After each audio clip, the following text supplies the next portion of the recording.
Okay, so I have courses on Rhino development. I have made a lot of videos on this YouTube channel about Rhino plugin development, Grasshopper component development, Grasshopper plugin development. But I don't think I talked much about Revit. So I decided I'm going to make a Revit plugin from scratch. So in order to do that, let's go to our computers and pretend we never made one, and let's do it together.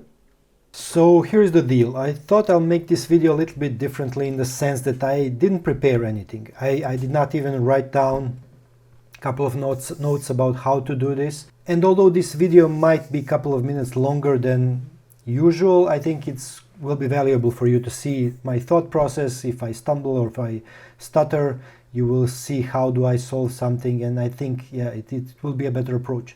So without further ado, let's create our first Rhino ever plugin.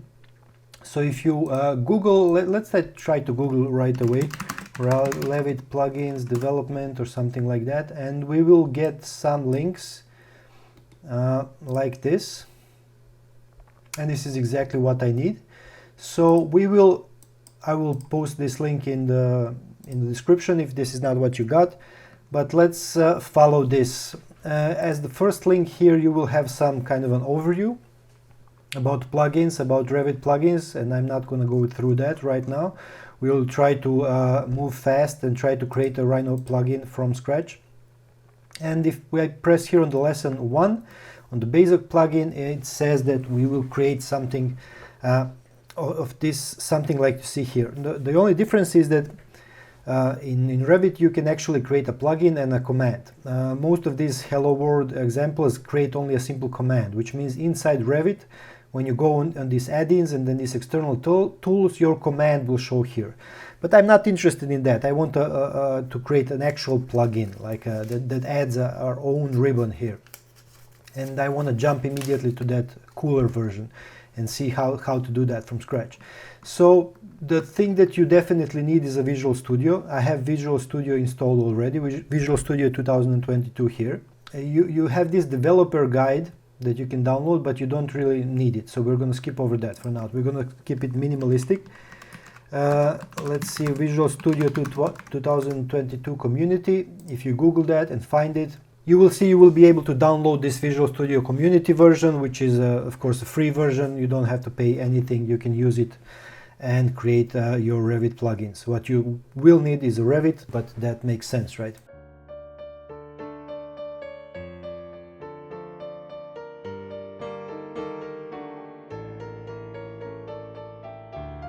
And so it immediately tells us to launch the Visual Studio, right? We immediately jump into it. So let's do it. Let's launch our Visual Studio, and let's create a new project.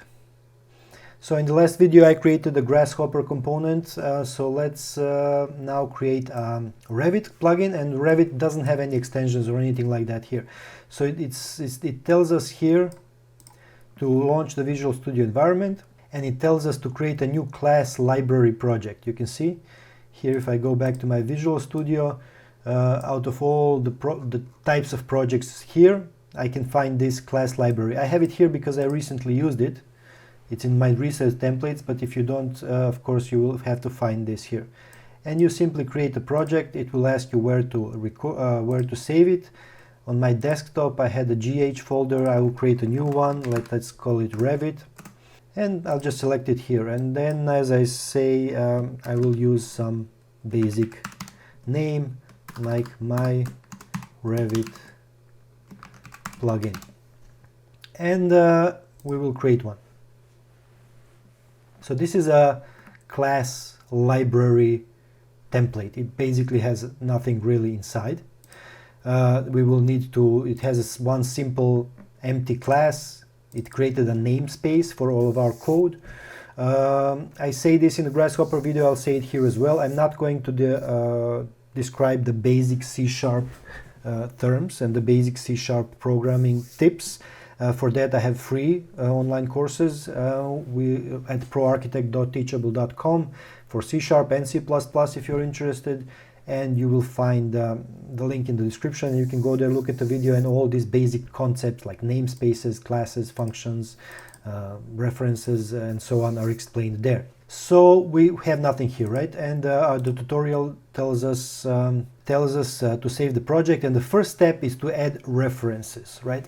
The references are basically this so-called application programming interface. So if you want to write plugins for any program, you have to access their API. It's their it's an interface over which you can access their functions and classes and manipulate the program.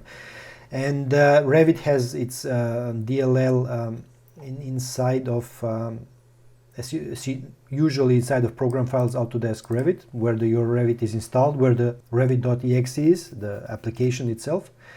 And you will simply have to add these two DLLs, REVIT API and REVIT API UI, to your references. So once you do that, then you will be able to access it. So let's do that. Let's see our references, right click, add reference.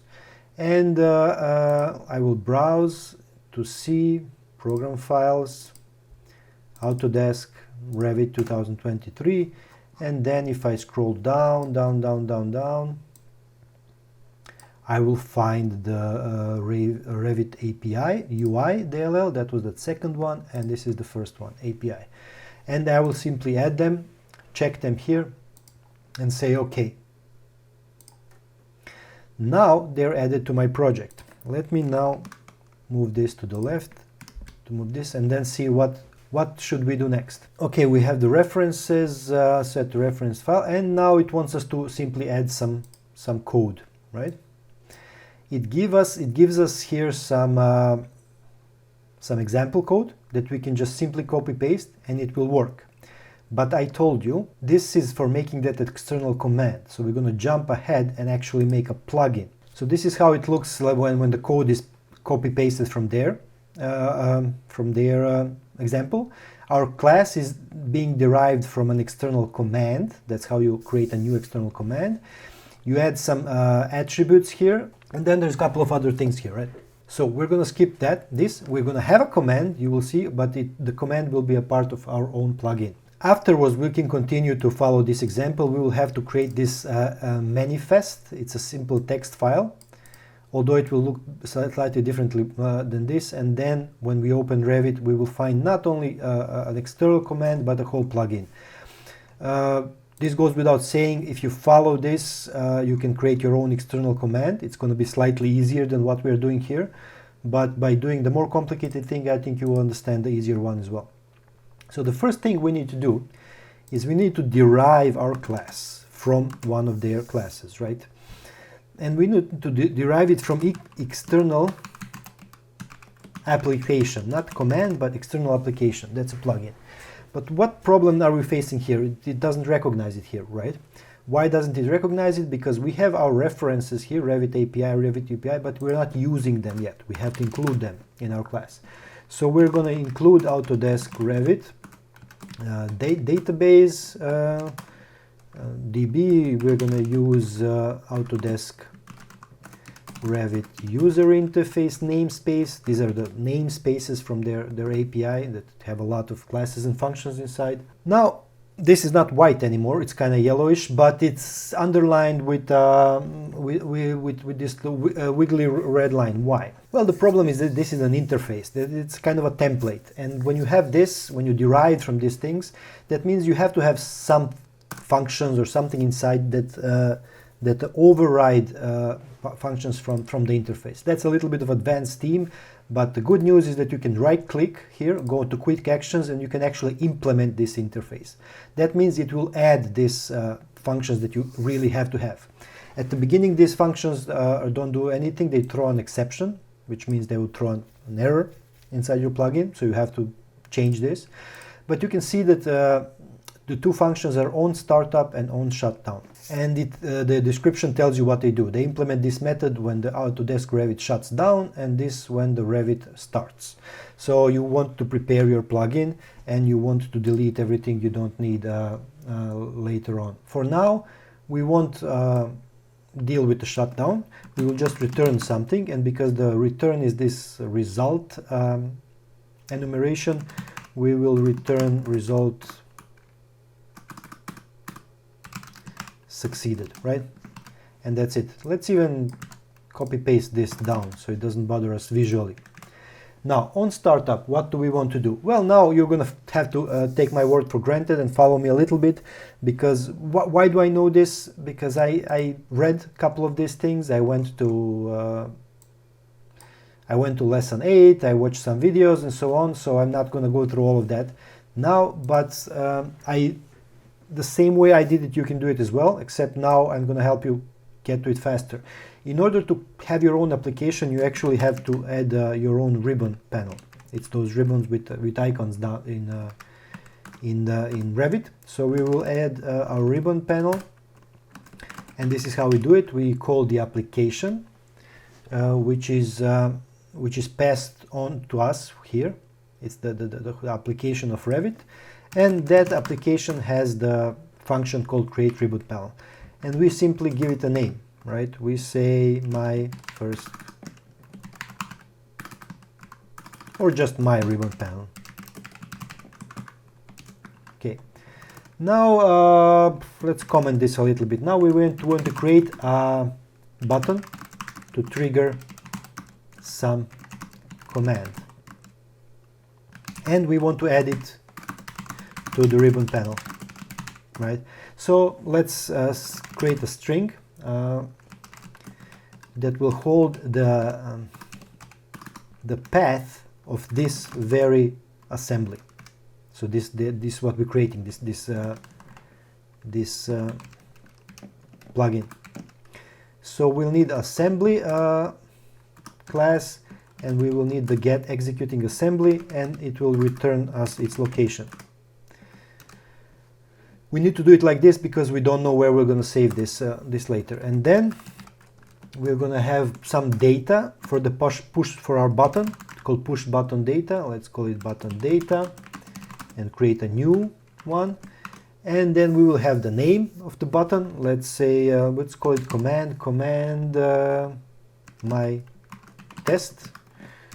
Let's call it my test like this, which is the text of it, and then we will pass the location of this assembly. And now it is important, we will pass our the namespace, and our namespace is my REVIT plugin, and this will be the external command. Let's call it my test, that doesn't exist yet. You will see we will create this, right? This is how because this our plugin, it's a DLL itself, and then Revit, I mean, I don't know this, but I didn't read this, but it is like that for sure, uses something called reflection. It means that it can actually go inside the DLL and then extract some classes and functions that we created. But in order to do this, it has to know the name of the namespace that we created, which is this one, and then it has to find a class inside that namespace. And this will be a class of my test, but that is going to be the actual command that we will create in a minute. So now let's go to push button. This is just push button data, right? Now we are actually creating a button, and we are adding it to that ribbon panel. We select the ribbon panel and said we add an item to it. And then we simply add the button data. We have to do a bit of casting as push button. This is a bit of a C# concept that you can find in my videos. And then let's say optionally you can add other properties to the button, like for example a tooltip. So when a user hovers over the button, let's say that push button has a property called tooltip. Here it is, it's a simple string, and it says, hello, this is my first REVIT plugin. The only thing that's missing now is an icon. We will need some kind of icon to show, a bitmap icon. And we can do this over the resources, add the image like a resource here, but I'll do a fast version in which I will actually create an icon somewhere. I will do it fast. I have a little icon PNG, just a simple image here, small. I don't even know the size of it. It's very small here. It's an icon, you see. And then so if I go here and like copy this path, I can actually say that the URL of this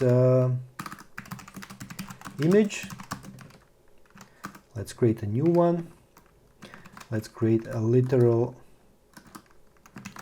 string.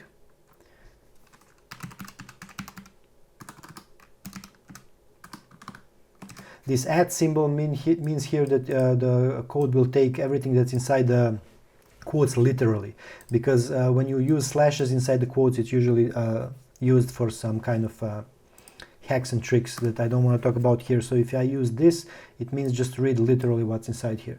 And now I can create a new bitmap image.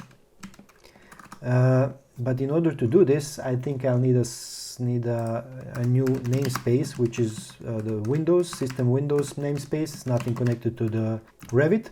And I see that I don't have a media imaging here, so I will need another reference. Right, and this is those kind of things that I was talking about, that when I don't prepare, that you see how they're worked through. So I need another reference, and for system media, I think I need the presentation core. So this is a Windows thing, you will find it, you will have it if you go here to the assemblies. Let me see, yes, exactly, it's belonging to the presentation core. And then I can add a bitmap image, new one, and then I can pass this URL, right? And you can see I made a mistake here. I actually used URL instead of URE. That's the difference between how is it called, uniform resource identifier and uniform resource locator. Here we actually need the uniform resource identifier. We're not going to go into the details of that right now. And then we have our push button, right? And it has a property that's called large image, and we're simply going to assign it. And that's it. This function of ours is done, except it doesn't return anything yet. That's why we have this red line, and we will simply return result success, which is, we're not going to check now if anything is good here. Now we have our ribbon and we have a button on it, right? The only catch is that when we press that button calls a command that doesn't exist yet. That command is called my test. So we will have to create it. And now we come back to this example. Now we basically need a command like this one. We could actually use this one. Which is a new class, which is derived from external command, and it does something, right? So let's do something. I'm not going to copy paste. I'm going to actually type it out so that we understand it more. I think it's a better approach. So I'm going to create a public class, and I'm going to call it my test, like we said here. And I'm going to derive it from external command.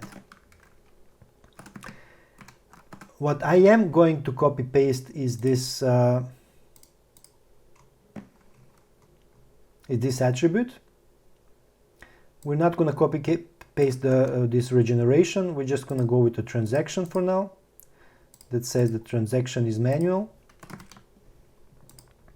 And for this we will need to use some namespace that we don't have. If I right click and say quick actions and refactorings, it actually offers me to use Autodesk Revit attributes. And that's exactly what we need, and these are now called from Autodesk Revit attributes. Okay, now let's say, again we have the same problem. We have an interface that's not implemented, right click, implement interface, and we have the function execute. So this is the function that will actually execute what happens when we press on the button. So in this example, if you copy paste this code inside, it will I think it says you will be able to select a group, and then you will have to be able to pick a new point, and then it will basically copy that group of elements to that new point. That's what your new command will do. But let's steer away a little bit, and let's start by defining a couple of variables. First variables is the UI app, and we called command data, and we grab the application, right? In Revit you will see there is this thing application, and then application UI, and then there is the document and document UI, which is this UI is a little broader thing. It's a little wider thing that encompasses also the user interface of Revit, and sometimes you will need just a simple application or document, and sometimes you will need the UI, which is user interface version of it. So in that sense, you see you will always have command data application, and you have the UI, the wider thing, and then from that you can grab the narrower application. It's the same with the document, with the REVIT document. We're not going to discuss that because it's a larger subject, but it's actually the document, the thing that you see when you open your project, what contains all of your data inside. So we will actually access this application, UI application, and it has the active UI document. And the document itself, without the user interface, can be grabbed from the UI doc and then document. You see, it's a nice chain here. UI app, from it we get the app, and then from it we also get the UI doc and then the doc. So if we go to the example that REVIT provides us, you can see that they also got the UI app and they also got the document for it. I just showed you this, that you can use these two things as well if you need them. And then they have some reference picker, and then they're doing some work. But let's first of all return something. Result succeeded, just so that we get rid of this line here. And let's do something to test our plugin. Let's create a simple task dialog, and then let's say that it shows something, and it says REVIT, and it says hello world. Let's use that thing. Now if I try to build this, I will have a problem that some of you may have from time to time, and it's this the use of net framework. So it says here that the primary reference of these REVIT APIs were built against the .NET framework, which has the version 4.8. And when we created our plugin, I'll try to do it again just to show you what this is about. I will choose the class library plugin again. And you see here it asks me to choose which framework. So I left it by default at 4.7.2, but it seems like that was old. So I should have moved it to 8. That's okay, I can correct that. I can right click to my project here, my REVIT plugin, and I can go to properties, and it will show me here immediately in the application what target framework is. I can switch it to 4.8, and I can say yes, I want it. I will close it, and then I will try to rebuild the solution. And now it succeeded. It's giving me some warnings. If you want to know how to solve this, they say there was a mismatch between the processor architecture of the build of the project being build MSLR and the REVIT API. You want to solve this, you can actually right click again, go to properties and go to build, and you can see that the configuration of our file is for any platform, any CPU, but we should actually target x64. Let's not dwell in that now. I think it will work fine the way it is. And let's go back to this where it says that you need to create this text file, copy paste this into a simple text file, and then rename its extension to add-in, and then actually save it, right? So let me open a notepad, and let me open this, copy this from their website and paste it, and then I will tell you what to change, because this is just for a simple command, but we need to change this for application. So the add-in type is not going to be command. The add-in type will be application. The name is irrelevant. It will be called my first REVIT. And now remember the full class name. That's very important. So it's going to be our namespace here, our namespace, and our class. So my REVIT plugin. And then the class, we didn't rename the class. We actually took the default of class 1, which is okay. We'll just leave that there. And then this text, we don't need it for now.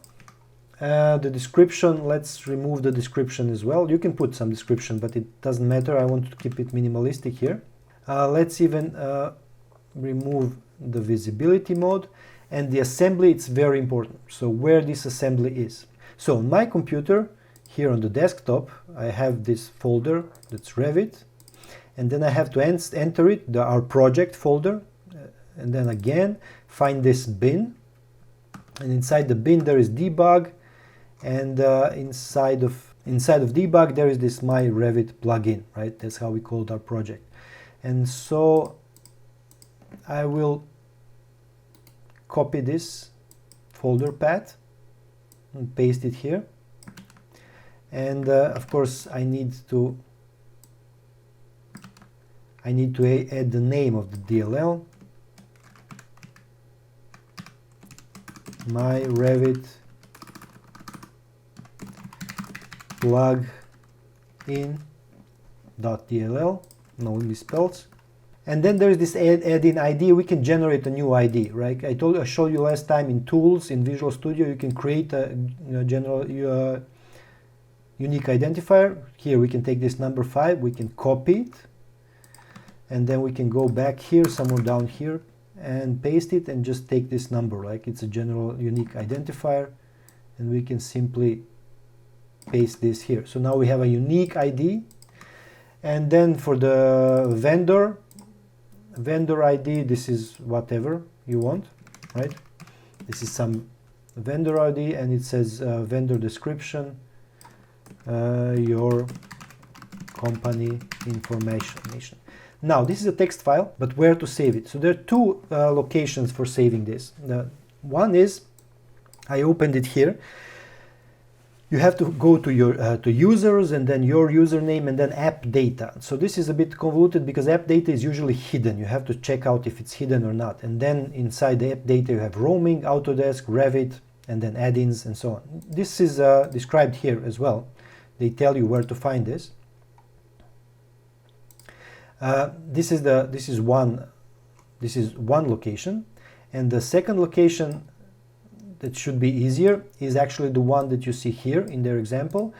For me, at some point this didn't really work well, so I can test it later and you can test it, but that is why now I'm not gonna risk that and lose time with that. So I will save this file on my desktop. Here it is as an add-in, and I will find it here, and I will simply copy it here inside this folder so that I'm sure that my REVIT recognizes it. And I'm gonna start my REVIT now and see if it actually does find it. It simply looks into these folders